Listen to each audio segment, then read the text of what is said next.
NLC நிர்வாகத்திற்கு நிலம் மற்றும் வீடு கொடுத்த விவசாயிகளுக்கு உரிய இழப்பீடு வழங்க வேண்டும் என்று வலியுறுத்தி கிராம மக்கள் 500க்கும் மேற்பட்டோர் கண்டன ஆர்ப்பாட்டத்தில் ஈடுபட்டனர்.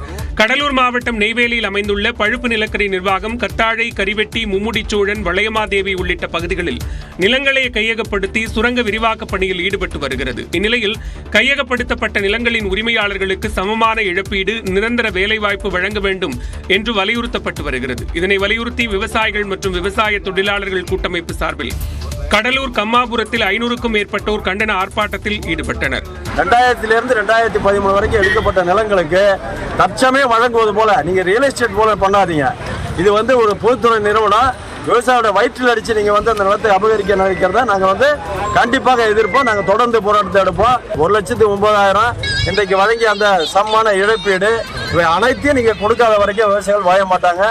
அப்போது பாதிக்கப்பட்ட விவசாயிகளுக்கு வீடு கட்டி கொடுக்க வேண்டும், வாழ்வாதார தொகை வழங்க வேண்டும் உள்ளிட்ட பல்வேறு கோரிக்கைகளை வலியுறுத்தி முழக்கங்களை எழுப்பினர்.